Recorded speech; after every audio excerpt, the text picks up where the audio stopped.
hey, Eric. It's been a month. It's now middle of summer, July.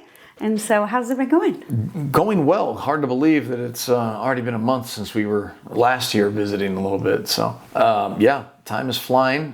Things are busy, and that's always good. We're in that busy time of year. So. Yeah. If we stay on track, if we keep opening an office a month, I wonder where we'll be opening next month. Well, we'll see where we can go and where we can host the next roundtable talk here. So, yeah. Well, speaking of that, so we talked about briefly last time our new Kingsland office. Yeah. And we're expanding a little more out there. Exciting in Horseshoe Bay. Yeah. So we're excited about the Blue Bonnet team out there. When we had Christy and Lynn join us, it was always the intent to be in Horseshoe Bay is kind of the primary. We were really lucky to have a location just a stone's throw away in Kingsland that they were able to I won't say temporarily, but immediately go into. And now Christy and her team, which is also growing, we just made another hire out there who I think will be a really fantastic addition to the team too. Young lady named Haley, and I think we're going to be able to really make some splashes in that Highland Lakes area, and it should be really good. No pun intended. Well, no, you never. Yeah, exactly. No pun intended. They did not skip a beat. Like, they had a phenomenal month last month. I mean, they came in and just kept rolling. Obviously, they've got some really loyal clients. So Christy is really a stalwart out in the area. I think that her reputation absolutely precedes her, and if you can align yourself with people like that as a company, and then be able to provide them with what we think are better tools, resources, support, just general escrow advocacy to be able to do what they need to do, and then Lynn on the sales side to be able to really sharpen up and give her an opportunity to touch more people and spend really dedicated time to cultivating new relationships. You're got a real recipe for success there. And so, well, it was a really smooth transition. I can see that as a company, and then Brian on the escrow side. Yeah. It all went really smoothly, and well, it's still going. I manage the reviews and see, and there was just, there's transition can be hard. They were learning new systems and everything else, and it just went remarkably smoothly. Great reviews, great numbers. I mean, well, that's all. Wish they could all be like that, right? Sure. Well, I think that's really more. I think that's just a testament to Christy and the team and their relationships there. Is, you can have the best software and technology and all of that, but at the end of the day, it's about the relationships and the people and being able to, and then just the overarching knowledge base, and they have that in spades. So, yeah, they were always going to be successful no matter what. They're really fantastic, and we're lucky to have them. So. We are lucky. So tell me about the Horseshoe Bay office. When will it be open? It'll be kind of a staged situation. We've got the first phase of the new office done, and then the second phase, which is will enable us to have 2 closing rooms and then our reception area and office space for the team. Probably another month and a half, but functionality-wise, we'll be operating where we'll have our office and closing area, and closing room, and up and running there. We also expanded into Fort Worth. Yeah, and that is we're putting some final touches on that. We expect to have our permanent location up and running by the beginning of August. We're excited about Kristen and her team, the Luxe team there. They're a known commodity for sure. Very, they've been in Fort Worth for a good long time. They got a very loyal book of business. They hit the ground running. We're lucky to have them join us from that capacity as far as becoming a branch office, and welcome great. Kristen Emmons-Blay and Shelby and Carmen. Carmen are joined us as well. Yeah, and then we have just had a new young lady start that we got high hopes for, who will be their receptionist, but with the aspirations for more. Her name is Ann. So looking forward to what they're able to do. Welcome, Team Luxe. Yeah, great. Any other offices opening up soon? No, not at the moment. I don't want to count too many chickens before they're hatched, but we do have some other exciting things, at least in the hopper. just up in that DFW area, there's some other good stuff going, and here in Austin, and then always in Houston, where we're trying to continue to find, like I said, it's about finding like-minded individuals who really want to be, that are value-oriented, that align with our value system and believe in what we're doing as a company. And when that happens, it's usually a pretty good recipe for success. Yeah, we're also excited to welcome Joe Grady Tuck and Caroline out in Bastrop. So yeah, as far as fee offices are concerned, we're really we're excited to be able to bring them on. I think it's going to be a really good partnership there in the Bastrop area. So always looking for great fee attorney partners, and we think that they're going to be a really good one. I think that one will be a real symbiotic kind of relationship. They just we got along from the get-go, smashing. We do with all of our folks. But and I think that whole crew over there, they're just absolute professionals, and Joe Grady is great, and I think that we're going to have a lot of opportunity for some success in Bastrop for them. Cute office right on Main Street. For sure. It's nice it's to very have cool. that. And then also we want to wish, we got some anniversaries for our employees. And so we want to wish Rosie Oldham a happy 4-year anniversary. And then Patrick, and you're going to have to say his last name. Abdul Kareem. Good.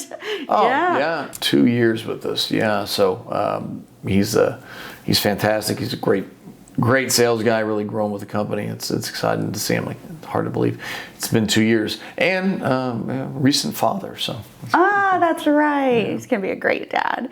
Also at 2 years with us is Charles Allison. Yeah, he's in the plant on the inbox team. He's great, and he's quite the guitar player. On my team, but no longer. Now he's on the tech team. Mike Evelyn just hit 6 years. Yeah. It's been a fun-filled and eventful 6 years. And then Dodie. Any idea how many years Dodie's been here? Well, she's been here quite some time. It's probably 22 years. You're exactly right.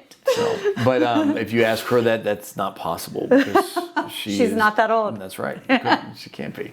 Happy anniversary, Dodie. But yeah, so 22 spectacular years. Yes. And then Melissa Posada coming in at 12 years. That's hard to believe, too, to see her growth, and she's fantastic. And she is fantastic. That's great. And last but not least, Josh Spencer at 5 years. That's a big one for him too, and he just he's got an ever-growing family, and he's definitely, we've got some.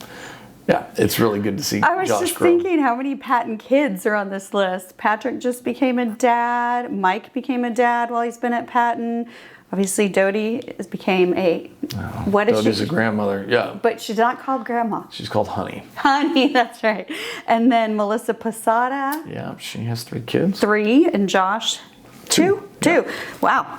Oh, we got the family picnic's going to get bigger and bigger. Bigger and bigger, absolutely. It's an ever-growing generational company. Now I feel old. Okay, I'm going to bring it a little closer to home. We have a great piece. Title insurance. What is it? Why do you need it? I'm going to let you tell us your little summary on that, Eric. Sure. Well,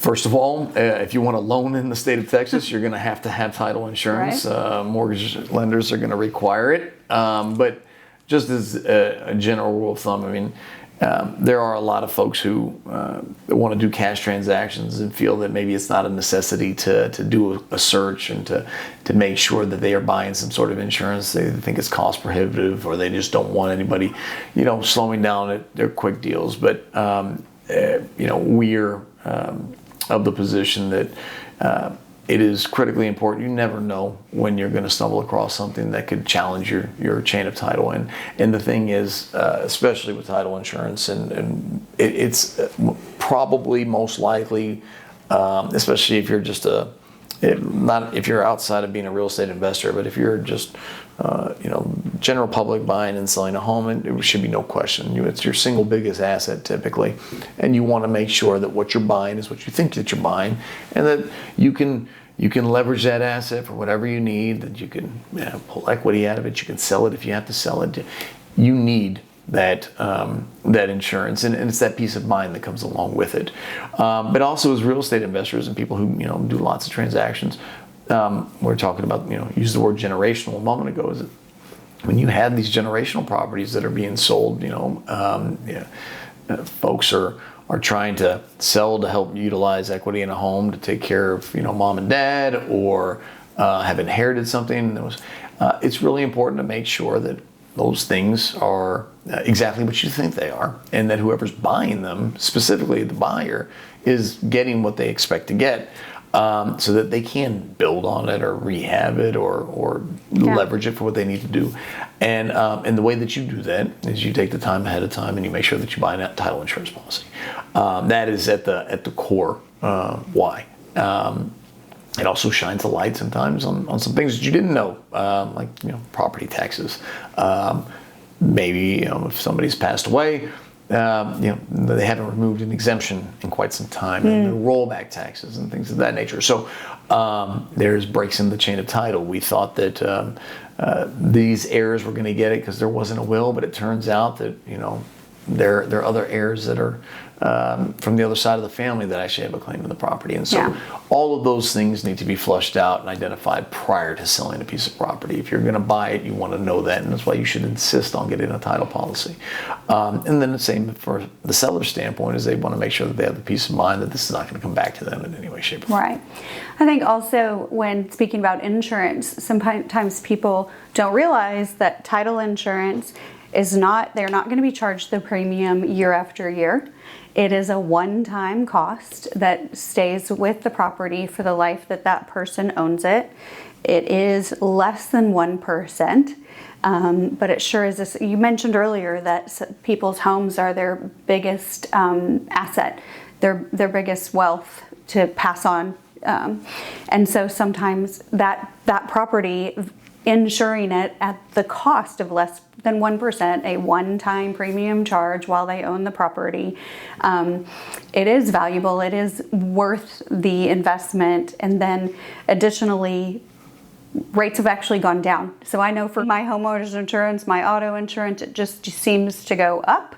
And then we've had 2 rate reductions in the last, I don't even know how many years, but the last one was in 2019. 2019. For 5%. Yeah, and title insurance rates are regulated by the state of Texas, and by the Texas Department of Insurance, and the premiums are set by the Texas Department of Insurance, correct? That's right. So in Texas, it's promulgated. So here, you're going to spend the same amount for $100,000 or $200,000 or $500,000 or $1 million home, whether you close with Patten Title Company or you close with any other title company. Those rates are set by Texas Department of Insurance, exactly like you said, and you're exactly right. It's a one-time fee, and typically it's a really good negotiation point, right? So it's something that's being purchased on behalf of the buyer. Oftentimes the seller will pay for it. And the nice thing about Texas, which is a little bit different than other states, is that if you are doing a mortgage, we have what's called a simultaneous issue, where the lender's fee is only $100 added to the cost of the owner's title policy. So oftentimes what will end up happening is that the seller will agree to pay the owner's title policy, the lender will pay the buyer will pay the lender's title policy, and so it's definitely a smaller amount that's added to the closing costs.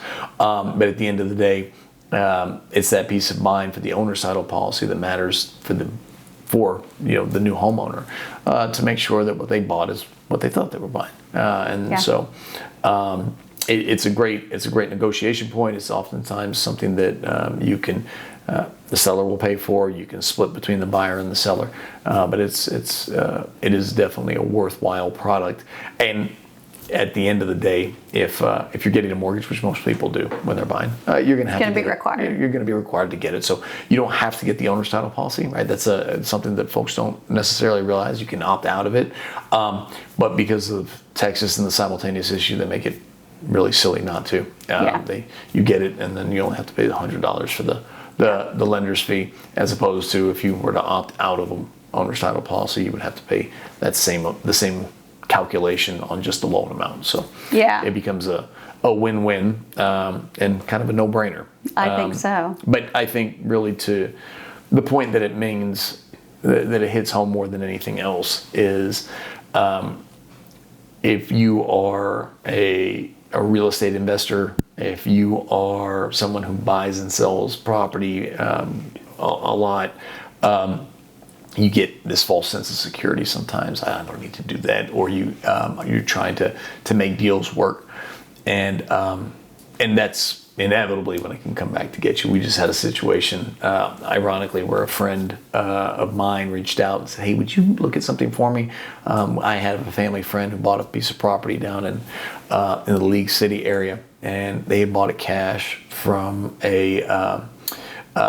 somebody who had purchased it 20 years prior, and they were going to build a house. It's right there on the bay, and when they did, they bought it cash, got the deed, no title insurance, started building the property, built the property, financed the whole thing themselves, and it came up just by chance because they had an issue with their contractor, and we did a title search for them to see if the contractor had filed a lien against the property, and it turns out that their lot and block had been tied to a subsequent or a prior deed for mineral rights that it was sold to an oil and gas company, a prospecting company out of Oklahoma. And they had no idea. And again, it goes back to these generational things where it looks like it was inherited property. Some of the heirs had gotten it. They had sold mineral rights to this prospecting company, and they just included it on there. They didn't know that their parents had sold this particular piece of property Wow. years before. And so nobody's ever going to go looking for minerals or oil on this piece of property. There's no drilling going on anyway. Yeah. But the point is it clouds title, and there's a cloud on the chain of title where this other company is able to claim a right to it. And so just going through, and that's a perfect example of why you need title insurance, why for less than 1% of typically of the sales price, it's well worth doing the research and the homework to find these things out ahead of time, rather than just relying on the relationship that maybe you have with some personal friend. Oh, you've owned it for 20 years. Of course, nothing's wrong with it. And the problem is now is that these folks were doing this all cash. Let's say they decide they want to borrow some money against their property. You take some equity out for whatever reason. Life happens. Get a home equity line of credit, expand, whatever. They're not going to be able to do that. Or sell it one day. They go. or sell it one day. Yeah. They're not going to be able to do that until they get this cleared up. Now, luckily, we helped them find it, and we're working to help point them in the right direction. But it's one of those situations. Had they done it in the first place, it's that adage. What is it?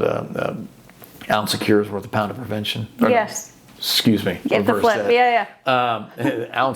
Ounce of prevention is worth a pound of cure. That's I live my life backward. So, but anyway, but you follow what I mean. It makes it a whole lot easier. So. Now, with your real life story, if they had title insurance, they wouldn't have to spend all time, money, energy to it would have been done ahead of time. Right? It would have been clear before they bought it. Yeah. This would have been hedged and taken care of, right? So they would never have transferred. They never would have given the cashier's check for however many hundreds of thousands of dollars or however much they purchased the lot for to the seller. The seller would have been required. The onus would have been put back on them. To have to work through, hey, what happened here? And they would have gone back to the previous title company that they actually bought it from. There was a policy on it. And, hey, how did we miss this? Or what was this? And why is this clouding it up? And it's insured by that title company. That's right. And so there would have been that opportunity to clear it up. Now, I may be butchering up the chronological order here a little bit. They may have already purchased it from they had already had insurance at it, and then the deed, that follow-up deed where it was sold, may have happened after that purchase. Yeah. But again, that just re-solidifies the point that the person buying it should have gotten a new title policy, because maybe then it would have been brought to light, hey, this got transferred and we're the rightful owners of this. Who's this company that says that they thinks that they have a right to our property? Okay, so Eric, one of the things I get occasionally to this point is in the market, someone will say, oh, especially if they're a cash buyer, oh, I don't need title insurance. The percentage of claims that there are is so small, I don't need it. But I think we've made the point, it's until you do need it, right? How many cars are on the road every day, and what percentage of them actually has an accident? If you have that accident, you're going to be, however, so as the president of a title company, and you've been doing this a long time, and principal of a title company, what are some of those common claims you see? Oh, well, typically, they are typically revolving around taxes and back taxes. Sometimes some clouds in the chain of title.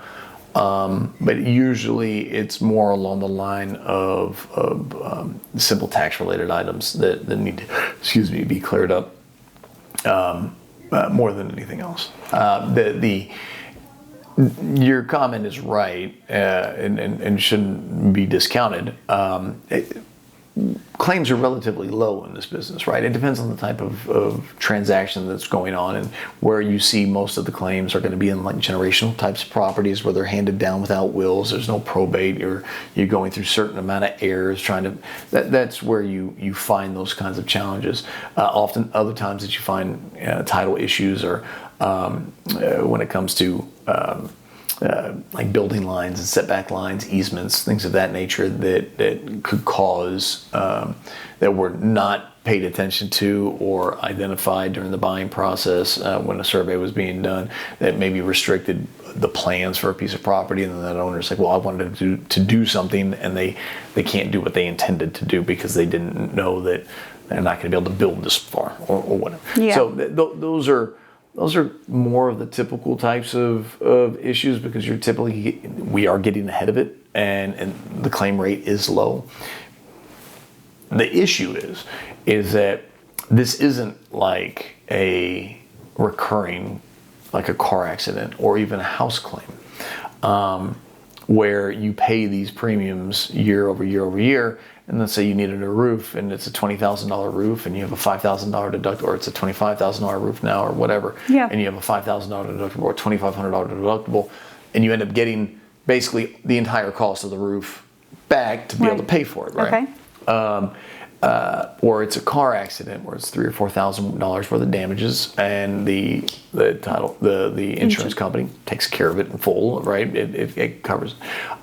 In these situations, you're talking about hundreds of thousands of dollars, and it's a one-time insurance policy. So, claims are low, but when a claim does happen, you don't want to be on the hook for an issue of that magnitude, right? So that's why it's so important. If you buy a piece of property, for instance, going back to the story we were just talking about, where the friends who bought it, they buy this piece of property, let's say that there's a legitimate claim on it, they build this new house on it. Well, they bought the lot for, whatever they bought it for, and now they have, they put the structure on it, and it's worth more money, and so on.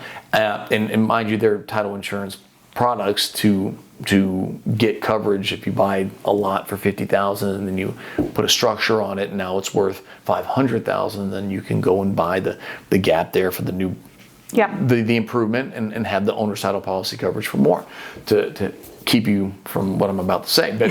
But if you do that, and say you bought this lot for $50,000, and then you improve the property, and now it's worth $500,000 because you built this beautiful home on it that's got bay view and whatever, and then this company comes in and says, hey, it's great, it's ours, right? Or 50%, I have a 50% interest in it. Well, the amount of money it's going to cost you to fight that, or heaven forbid, they find out that they actually do have an interest in it. Yeah.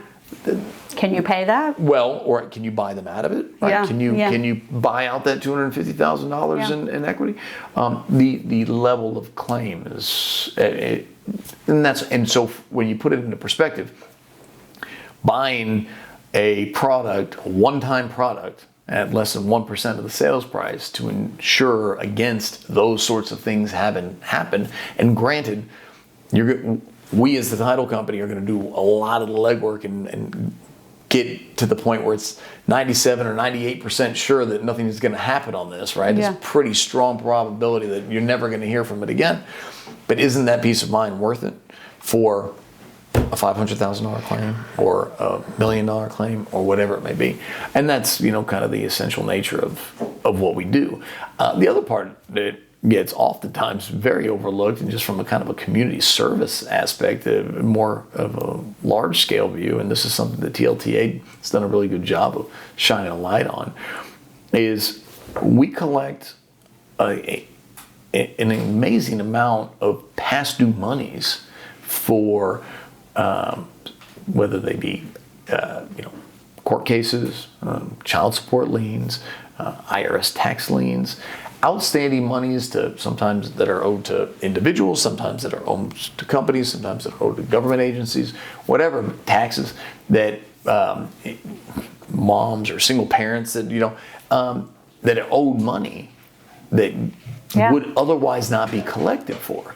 And so that's incredibly impactful. And I wish I could remember exactly what the dollar figure was per year, but it was really significant. I want to, I'll look it up and I'll put it in here. I want to say it's $30 million a year, or maybe more. And that's significant, and all of it is significant. But you're right, child support and debts that are owed that are settling those debts, and title companies can make that happen.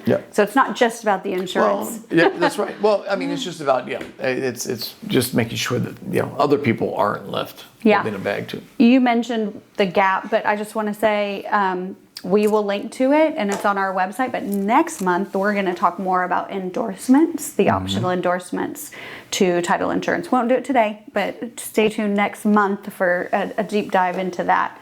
And so I better make sure that I'm prepared and phoned up on endorsements. Sure, you'd be able to talk about all of it. Well, a few other some of our pieces that I just want to mention that are going to be linked with this is going to be our benefits of using a realtor.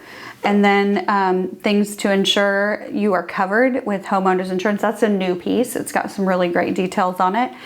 We talked about what is title insurance. We've got a fabulous water parks guide. Lots of great water parks in Texas. And then before we blink, it's going to be time to go back to school. And so we've got some really great school resources guide. So a back to school piece, a private schools guide, and then a school resources guide.